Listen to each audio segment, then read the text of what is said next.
Il y a dans l'histoire des dates qui entrent dans la postérité, le 1er novembre 1954 en fait partie, un tournant dans l'histoire algérienne encore gravé dans la mémoire collective. Le 1er novembre est la date du déclenchement de la guerre d'indépendance pour tous les Algériens en Algérie et ailleurs. Pour comprendre la symbolique de cette date inscrite comme une fatalité inévitable, il faut revenir à la genèse qui la précède. Le 8 mai 1945, alors que les Alliés célèbrent la victoire sur le nazisme, les Algériens, dans l'euphorie de la fin de la guerre, sortent exprimer leur désir d'indépendance et de liberté. Ils défilent par milliers à Guelma, Kharrata, Sétif ou à Constantine, drapeau à la main, et crient leur espoir pour une Algérie indépendante. La réponse française est sans équivoque. Après une guerre destructrice, la France coloniale déverse le peu de force qui lui reste dans une répression sanglante qui fera 45 000 morts. Ce jour-là, la fracture devient définitivement irréparable. Les Algériens comprennent qu'ils devront arracher leur liberté au prix du sang. Aucun dialogue n'est possible avec la France coloniale, qui ne les considère pas comme des hommes et des femmes à part entière. Le code de l'indigénat fait loi.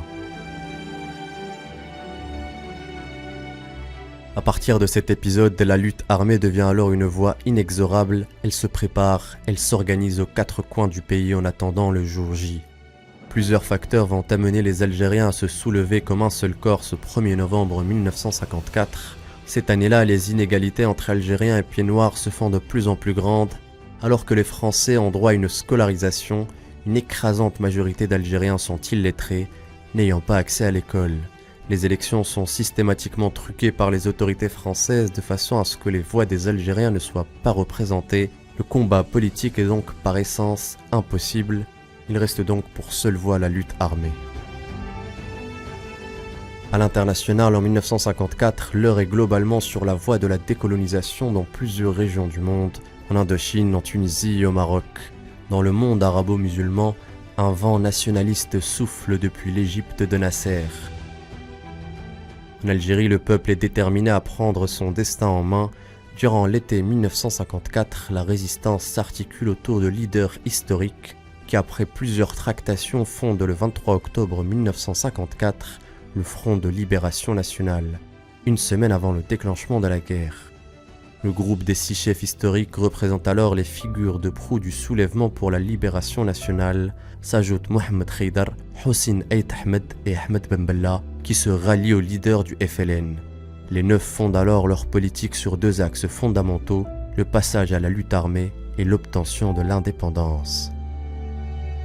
Ils se réunissent et décident ensemble d'organiser une opération d'envergure nationale. Reste à fixer une date symbolique.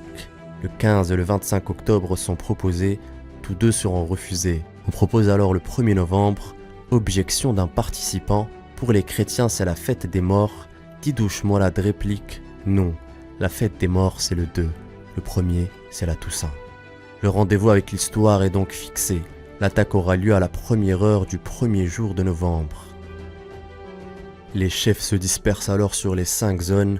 Mboulaïd se charge des Aurès, Tidouche Mourad est envoyé dans le Constantinois, Krim Belkacem en Kabylie, Rabah Bitat dans l'Algérois, l'Arbi Ben Mehdi lui se rend en Oranie. Ces révolutionnaires déclarés ont alors pour mission de semer la graine de la révolte partout en Algérie pour mettre fin à l'oppression et au déni de liberté. Dans la nuit du 31 octobre au 1er novembre, les hommes du Front de Libération Nationale déclenchent une trentaine d'attaques. Des bâtiments militaires et des commissariats sont touchés, et la guerre est aussi médiatique. Une proclamation est diffusée dans la presse. Elle revendique et signe ses actions au nom d'un groupe encore peu connu à l'époque, le FLN. Son but est clair: l'indépendance d'un État algérien souverain, démocratique et social par tous les moyens. Personne ne réalise encore qu'une guerre vient de commencer. Bien qu'en manque d'effectifs au départ, les rangs de l'armée nationale de libération, composés au 1er novembre de 500 hommes, vont se renforcer au fil des mois pour atteindre plus de 15 000 hommes, tous déterminés à défier l'autorité française. En réponse au soulèvement, la France réagit en chargeant le ministre de l'Intérieur François Mitterrand de rétablir l'ordre. Il déclarera: la présence française sera maintenue dans ce pays. L'histoire lui donnera tort. 100 000 soldats français sont affectés en Algérie. Ils seront au total 400 000, avec pour objectif de casser la révolution. En plus de la lutte armée, les révolutionnaires algériens rédigent la déclaration du 1er novembre, une base écrite qui pose les fondements et les objectifs de la révolution. La déclaration réclame la restauration de l'État algérien souverain, démocratique et social dans les cadres des principes islamiques ainsi que le respect de toutes les libertés fondamentales sans distinction de race et de confession. Le 1er novembre représente le début d'un long périple jalonné de sacrifices. Loin de s'essouffler durant l'année 1954, l'élan révolutionnaire se poursuit et connaît un regain d'intensité le 20 août 1955. L'offensive du 20 août 1955 a constitué un tournant décisif dans le combat du peuple algérien contre l'oppresseur et par ricochet a été une réponse du nord constantinois au cri des Aurès encerclés. Les événements du 20 août 1955 ont également permis d'inscrire la question algérienne à l'ordre du jour de l'Assemblée générale de l'ONU le 30 septembre 1955, et ce, à la demande de 15 pays sur les 29 qui avaient participé à la conférence de Bandung des non-alignés. La révolution algérienne résonnait désormais partout dans le monde. 8 ans après le déclenchement de la guerre, l'histoire donne raison aux moudjahidines algériens. Ils offrent pour toujours à l'Algérie la liberté en héritage.